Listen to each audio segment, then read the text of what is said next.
Hi and welcome to another Wednesday with Wilna, and today we're going to make a page that I discussed on the paper clipping roundtable, and the discussion should be up today.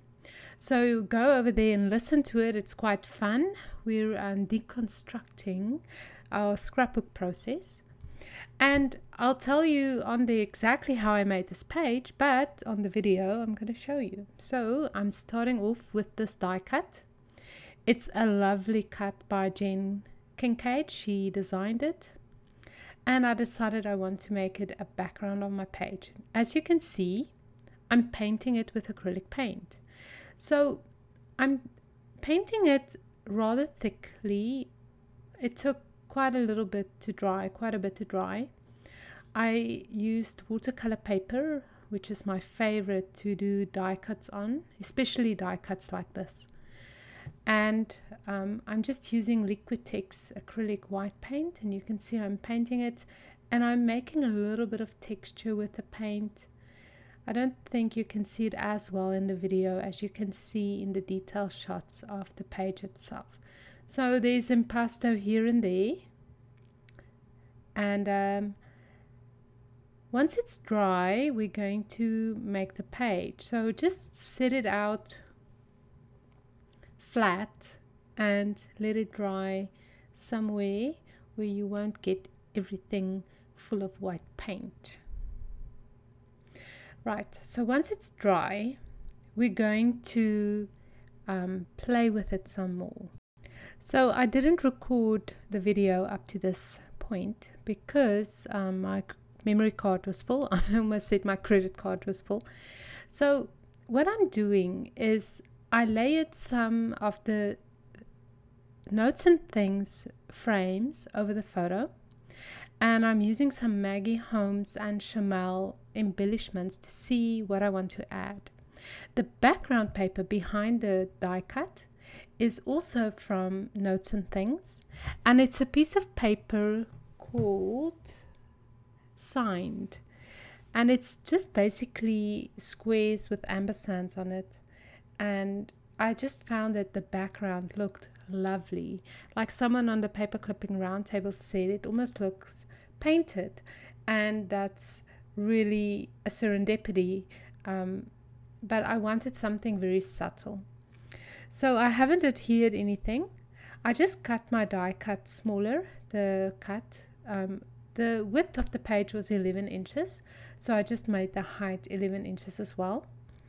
You can also see that the frame that I'm framing the photo with is a tiny bit too small, and you'll see what I did with that just in a second.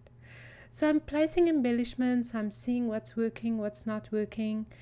There you can see I actually cut the frame up and I split it in two so that it can fit the photograph. And then I just used the tag also by Maggie Holmes on there, as well as that speech bubble is by October Afternoon, and I bought it off of Scrapbook.com. And those little rhinestones are by Studio Calico. I think they came in the June kit, and I will link it in the related products on my blog. You can see that, because the foam stamps that I'm going to use later on in the scrapbook page is also from that kit. So I'm just deciding here and there where to put them. Funny enough, it's always in groups of uneven numbers, so either 3s or 5s. You can see that when you just do 2 it doesn't really work, or when you do 4 might work, but usually it's uneven numbers, even though I didn't use one uneven. Oh, there you go, 5. Ha! I just thought I am mistaken myself for a second. So I'm just using some hot glue to adhere it, because they can fall off, and I wasn't sure how they was going to adhere to the acrylic paint background. So that's kind of the thought pattern there.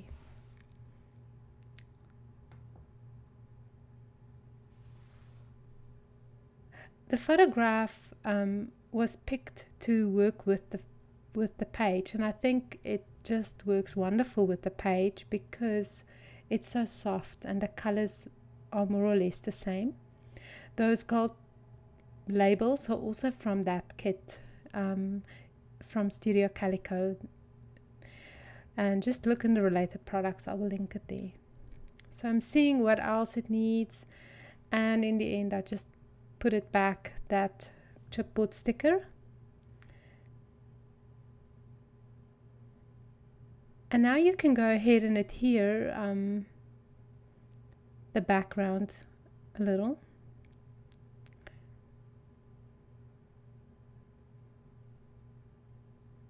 And don't make a mess on your workspace like I did there. So you can see I'm layering it, the background paper. So I'm having a white background paper and then just cut the notes and things paper a little smaller, and then the die cut paper is a little smaller again. And I just love that sense of layering. Right, and next up we're going to be stamping with these lovely foam stamps that Marcy Penner designed for Studio Calico.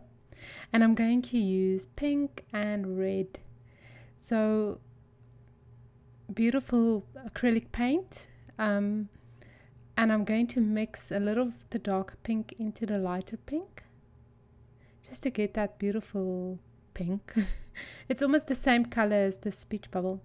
So now I'm just going to paint the little star, and then I'm going to test it.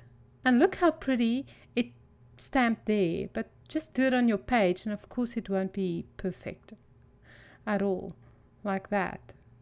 I'm like, really? What? And it's still not perfect. And then I did it a little too hard.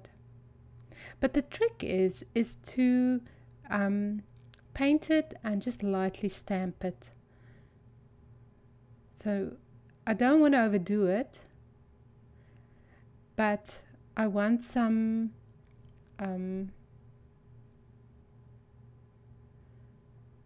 layering there as well. So I mixed in a little yellow because the background paper has a little bit of yellow in it. So I just wanted to, and I'm just painting over the pink. And just, you can see how it's a very light touch, and that's how it works the best. And you can see I stamped even though the paint was getting thinner, or I don't know what's the correct English for that, but whatever it is. And now I have to decide, where do I want to do my journaling? And in the end I just decided to do it right at the right bottom corner and just do it down, so it's almost like it's trailing off. Because the cut file, the best love, is the one that makes you a better person without changing you into someone other than yourself. I just love this saying, and that's basically the main focus of the page, is that journaling. So whatever I wrote with my hand there was just a confirmation of that. Right, so I wanted to distress the edges a little, and I'm just taking this notebook punch and I'm just punching it there and at the bottom corner, but I couldn't open it quite as much as I want to get the punch in, so that's fine. And I like the distressed edge a lot.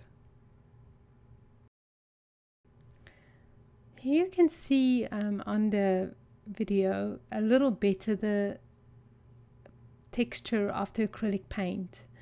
You can see how interesting it looks, and this is quite different because usually I would use this type of die cut for a stencil to do either molding paste or paint with mist through it, but I rather like the white on white. And there you go, page done. Thank you so much for watching another Wednesday with Wilna.